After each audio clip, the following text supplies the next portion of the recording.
But more importantly than that, the big five, which is the companies that we just talked about when we talked about anti-competition, that we're looking at Facebook, Amazon, Apple, Google, and Microsoft reported earnings this week. I mean, it was a big week for earnings. As a matter of fact, as you all are listening to this, Amazon is probably just releasing their earnings for the week. Facebook is going to report their earnings here shortly after I finish recording this episode. So I'm not going to have any numbers on Facebook, but I can generally assume that based off of what Google announced, that Facebook is having a pretty good quarter too. Like, Facebook is probably doing real good. And there's some other questions about Facebook that we'll talk about later. However, the main thing that we're going to get into in this episode, we're going to start off with the baby, with the one that everybody keeps hyping up, with the one that everybody keeps talking about, with the one that I don't even believe should be mentioned in the same breath as these other companies, Tesla, because everybody just loves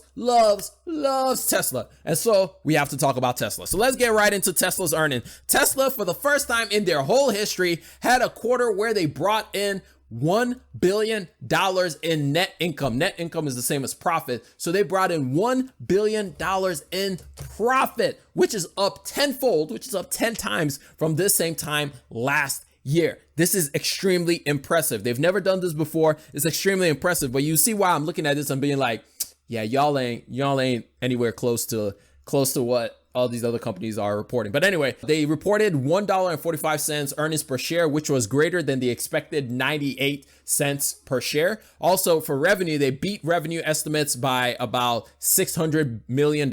They brought in revenues close to about $12 billion, about 11.96, but we just round up and say $12 billion versus the expected $11 billion, which was very good. However, the key thing that I got from this whole thing, and the key thing from Tesla's earnings that is great to see, is that they are getting less and less revenue from regulatory credits, and most of their revenue is coming from actually the prior thing that the company does, which is sell vehicles. Automotive revenue came in at about $10 billion, and only $354 million came from regulatory credit, which was just about 3.5% from regulatory credits. So we can see like Tesla is slowly but surely finally getting the gears rolling. Things are finally starting to move in the right direction for them to start actually selling more vehicles. As a matter of fact, they hit a record of 201,000 electric vehicles sold in the quarter, which was awesome to see. It's great to see Tesla finally starting to round the corner, finally starting to get that wheel and that motion moving in the right direction, and them not having to depend on either selling Bitcoin or depending on regulatory credits for them to actually be able to make the money that they need to make. Also, the other good news that they announced during the earnings call, Tesla indicated that they are back on track to build its first Model Y cars at the new factories in Austin, Texas, and in Berlin this year, which is also great news because, as we all know, we love big cars. We love SUVs. And so if they can get this Model Y, which is the more affordable SUV that they have, they're going to sell even more cars. However, with Tesla, you know that all that shines is not always gold. Not everything that they say is going to be good, because they said that they are probably going to have to delay the Cybertruck, which really none of us are surprised by this, because this is literally Tesla all the time. Whenever they make an announcement, just go ahead and delay it like 1.5 to 2 years, because it's probably not going to happen until then. Like Tesla said, the Cybertruck is going to be available later this year. Yeah, that's not happening anymore. It's been delayed until next year. The same thing with Tesla semis, which are 2 units that are going to be massive for the company, or should be massive for the company. But now, as they keep delaying things, more and more competition is entering into the forefront. We have Rivian, we have the F-150 Lightning, which is the one that I looked at and I was like, that looks interesting. However, the thing that Tesla still has above and beyond all the other competition is the fact that they have infrastructure. And Elon Musk announced that they're going to open that up to all other companies. So it's going to be interesting how that whole thing plays out. But at the same time, this was Tesla's earnings. So they brought in $1 billion in profit, which is great to see. However, now let's start talking about the big dogs, the dogs who bring in money like it ain't nothing. The ones who even Jerome Powell is jealous of how well these guys print money. Like their printers go brrrr, like it's like a machine gun. How much money these companies print, how much money these companies make. It's ridiculous. They make so much money, which is why whenever people start comparing Tesla and putting them on the same level as Google, as Amazon, as Facebook, as Apple, as Microsoft, I'm just like, yo. Tesla is just starting this journey. Like, let's not make those comparisons. Like, I get it. It can compound to be something great, but let's not put them in the same ball game now. Like, this is two different things. Like, these two companies are playing two different games now. Like, let's all just relax a little bit on this. But anyway, let's get right into the numbers. The first one we got is Google, and Google just did that thing like it ain't got no worries. Like, Google's advertising revenue increased 69% from last year. Somebody's going to make a joke about 69 there, but it brought in $7 billion from YouTube alone. You know what? Let's just talk about numbers. Let's talk about numbers real quick before we get into just look at these numbers. Look at these numbers. Okay. Earnings per share was estimated to be about 19.34, but Google was like, y'all playing, right? We're bringing in that $27.26 earnings per share. By the way, earnings per share is for each share of Google. Here's how much profit that you have for that company.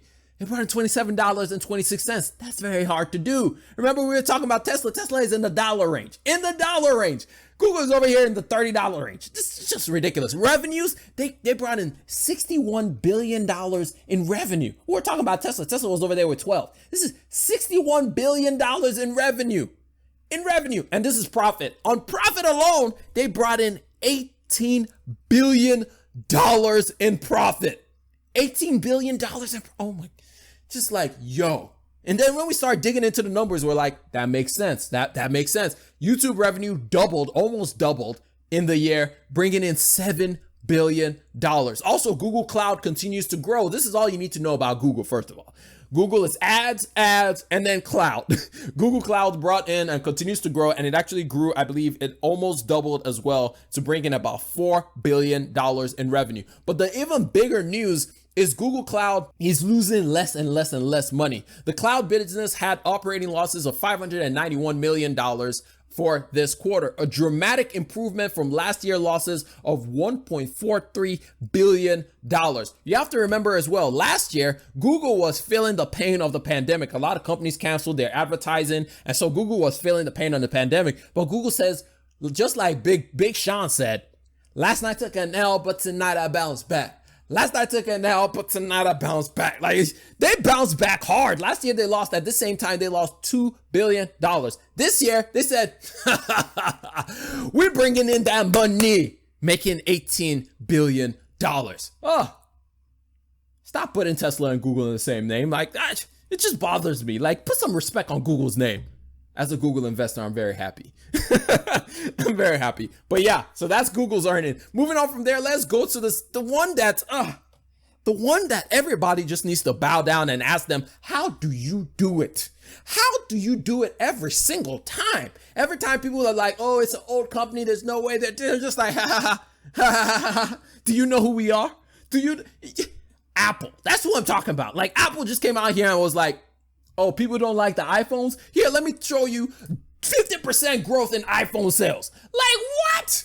50% growth in iPhone sales. And not only that, iPhones are selling all over the place. Look at the numbers that they got from different countries. Growth in Greater China, which everybody is afraid of. They still made $5 billion more than they did last year at the same time in China. And in America is like their bread and butter. They make $11 billion more this same time from last year. Remember, everybody was like, oh, they just pulled forward all their numbers from last year because of the pandemic, all that good stuff. And Apple is like, yeah, we did that, but we're still going to double our revenues.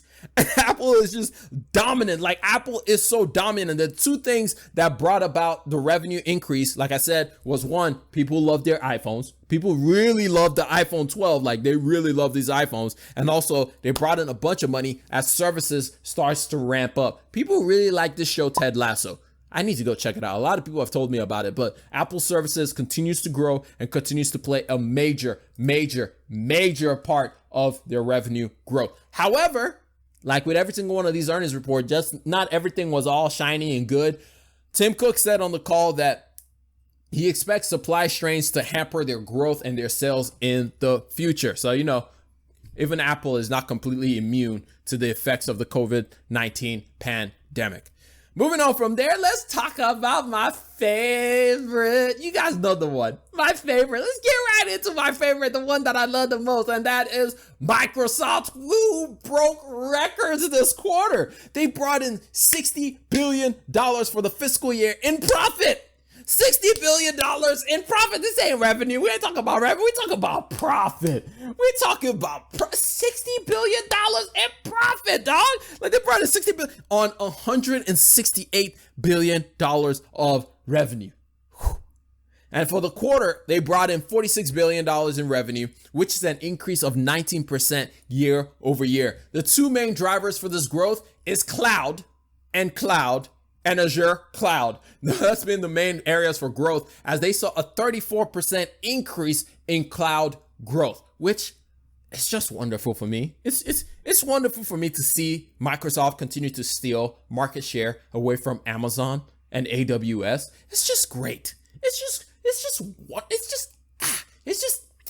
fills my soul. It makes my soul so wonderful. Like, it just feels good. You know what I mean? It's like, it just feels good to be a Microsoft investor and to see things just going in the right direction. The other thing that caused revenues to continue to climb is LinkedIn, as LinkedIn contributed about $14 billion. LinkedIn and Dynamics, which is all their enterprise solutions for businesses, brought in about $14 billion, which is up 25% from last year. All wonderful news, except when we move on to the personal computing division, we continue to see Windows continue to decline. Windows fell another 3% in this quarter, as basically Windows is basically everywhere. So there's not that much room for growth anymore. More than likely, they will lose market share more than grow market share, because they're everywhere at this point in time. But the worst thing that actually came out from this whole earnings call is not necessarily the Windows thing, is Xbox. They actually saw a decline in Xbox revenue 4%. Which is not good. That should be growing more and more, because gaming is becoming bigger and bigger and bigger and bigger. So I did not like to see that Xbox content revenue was declining, but still, overall, Microsoft, they did real good. They did real good in the quarter. But even saying all of that stuff, there's still a couple of things to take a note of. Everything was basically hinging on this whole idea. The question that kept on coming on when you listen to every single one of their earnings call was simply, everybody was trying to figure out, so what is this whole antitrust that we just talked about? How is it going to affect your business? How is this going to affect you moving on into the future? And then the second thing that everybody was scared about was, did we pull forward all the growth that you had, that you will have moving forward due to the pandemic and everybody being at home? These are the two uncertain factors that can affect any one of these businesses as we move into the future. A couple of other earnings calls or earnings reports that I thought was pretty interesting is, one, McDonald's is having a bounce back, or is bouncing back quite nicely. I hope you enjoyed that little snippet of the Rambling Mind podcast. If you want more of the Rambling Mind podcast, or if you want to listen to the whole episode that you just heard, go check it out on any podcast listening platform, whether that be Anchor, Spotify, Google Podcasts, Apple Podcasts, Breaker, Stitcher. I could go on, but you guys already know which podcast you love to use to listen to. So go check it out. Link down in the description as well. I'm gonna catch y'all later. Peace.